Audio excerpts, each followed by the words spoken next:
한 송이 꽃이 집안의 재물운을 끊고 건강까지 위협한다면 믿으시겠어요? 예쁘다고 들여놓은 그 꽃이 가난과 병을 부르는 위험한 신호였을 수 있습니다. 이 영상을 끝까지 보시면 지금 당장 치워야 할 꽃과 복을 부르는 꽃까지 모두 알게 되실 겁니다. 1. 겉은 아름답지만 속은 무서운 꽃들.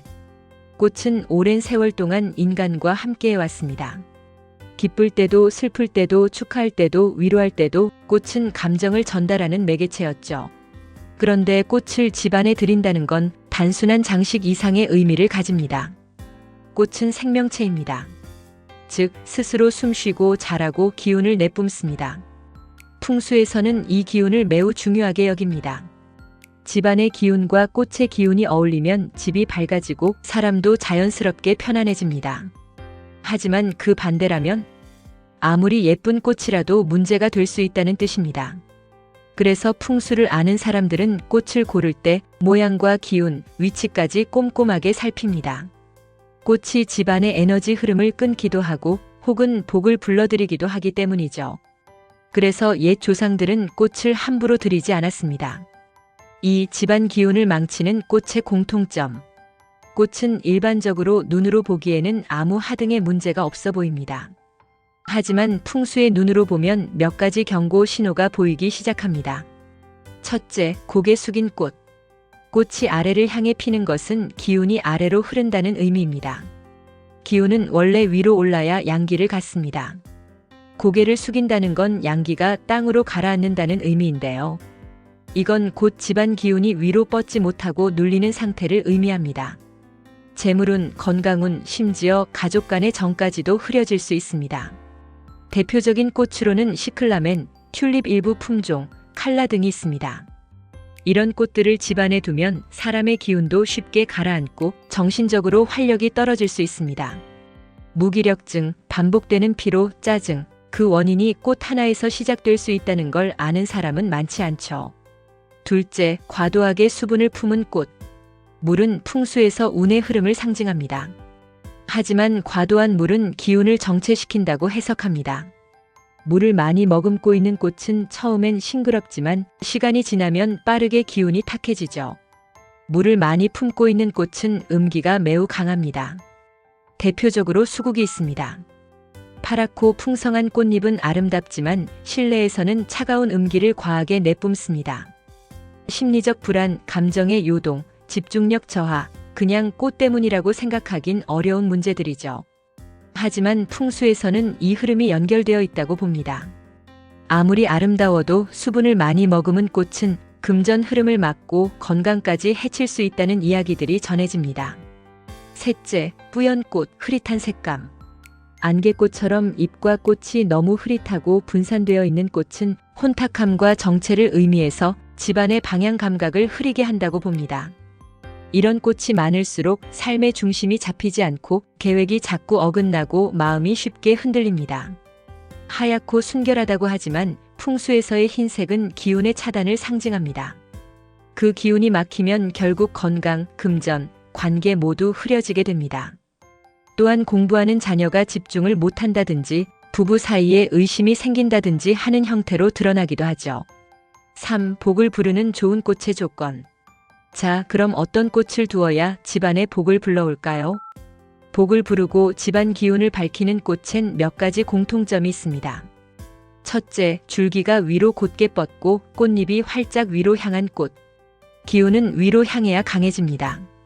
줄기와 꽃잎이 위로 뻗은 꽃은 상승 기운을 가지고 있어서 기운을 활기차게 만들어주고 양기가 강합니다. 이 기운은 사람의 생각을 맑게 하고 집안의 흐름을 시원하게 만듭니다. 대표적인 꽃이 해바라기입니다. 특히 해바라기는 태양의 방향으로 고개를 드는 꽃이라 풍수에서 가장 양기가 강한 꽃으로 인정받습니다. 매일 아침 해를 바라보는 해바라기는 사람에게도 희망과 생동감을 불어넣죠. 둘째, 둥글고 넓은 잎을 가진 꽃. 넓은 잎은 풍수에서 재물과 복을 담는 그릇이라 여깁니다. 기운이 흘러 들어왔을 때 머물 수 있는 공간이 넓은 꽃은 재물운을 안정시키고 행운을 오래 머물게 합니다. 스파티필름이나 몬스테라와 같은 관엽식물이 여기에 해당하죠. 이런 꽃은 공기 정화에도 효과가 좋고 마음까지 차분하게 해주는 기운을 가지고 있죠. 셋째, 향이 은은하고 오래가는 꽃. 향은 풍수에서 보이지 않는 기운의 흐름입니다. 그래서 향이 좋고 오래가는 꽃은 집안 전체의 기운을 맑게 해줍니다. 대표적인 꽃이 난초입니다. 난은 예로부터 고택이나 부잣집에서 길러지던 꽃입니다. 집안에 난이 시들면 기운이 꺾인다는 말이 있을 만큼 기운의 흐름을 상징하는 꽃입니다. 정성을 다해 키우면 그만큼 복이 쌓이는 꽃이기도 하죠. 4. 집안에 꽃을 둘 때 꼭 알아야 할 3가지 풍수 팁. 첫째, 꽃은 동쪽 창가가 좋다. 아침 해가 드는 동쪽은 양기가 가장 먼저 들어오는 곳으로 꽃이 햇빛과 함께 양기를 받아들여 집안 전체로 그 기운을 퍼뜨리게 됩니다. 둘째, 침실엔 많지 않게 한두 개만 두어라. 꽃이 침실에 과하게 많으면 오히려 사람의 기운을 빼앗게 됩니다. 숙면을 방해할 수 있어 과도한 꽃과 식물은 피하는 게 좋습니다. 셋째, 거실엔 밝은 색, 선명한 꽃을 추천. 집안 중심에 화사한 꽃을 두면 집안 분위기가 달라지게 됩니다. 거실은 손님을 맞는 공간이며 기운의 교류가 활발하기 때문에 밝고 선명한 꽃을 추천합니다. 5. 꽃 하나가 바꾸는 인생의 흐름. 누군가는 말합니다. 하루하루가 똑같아요. 사는 게 왜 이렇게 기운이 없을까요? 집이 너무 칙칙해 보여요. 그럴 때는 집안을 살펴보세요. 가구 위치, 벽지 색상, 조명 등 사실 변화는 사소한 것에서 시작됩니다. 커튼 색깔을 바꾸거나 침구를 정리하거나 그리고 작은 꽃 한 송이를 들이는 것만으로도요. 꽃은 눈에 띄는 변화는 아니지만 공기와 기운, 분위기와 감정까지도 천천히 바꿉니다. 꽃은 단지 장식품이 아닙니다. 우리가 드리는 꽃 하나가 내 마음을 바꾸고 집안 분위기를 바꾸고 결국 삶의 흐름을 바꾸게 되는 겁니다. 무심코 드린 꽃 한 송이가 집안에 조용히 흐르는 음기를 쌓이게 할 수도 있고 반대로 활기를 되찾게 할 수도 있는 것이죠. 인생은 결국 기운의 흐름입니다. 그 시작이 꽃일 수도 있다는 점을 기억하세요. 좋은 꽃은 집안의 중심 기운을 맑게 하고 그 안에 사는 사람들의 얼굴에도 밝은 기운이 돌게 합니다. 지금 여러분의 집엔 어떤 꽃이 있나요? 혹시 오늘 말씀드린 음기가 강한 꽃이 있다면 지금이라도 바꾸시면 됩니다. 그 작은 변화가 집안의 운을 완전히 바꿀 수 있습니다. 이 영상이 도움이 되셨다면 좋아요 버튼 한번, 구독 버튼 한번 꼭 눌러주세요. 여러분의 작은 클릭 하나가 저에게도 큰 기운이 되고 앞으로도 더 좋은 풍수 정보로 보답드릴 수 있는 힘이 됩니다. 댓글로 여러분이 좋아하는 꽃과 지금 바라는 소원을 남겨주세요. 제가 그 소원이 이루어질 수 있도록 좋은 기운을 담아 진심으로 응원해 드리겠습니다. 오늘도 집안에 좋은 기운이 가득하시길 바랍니다.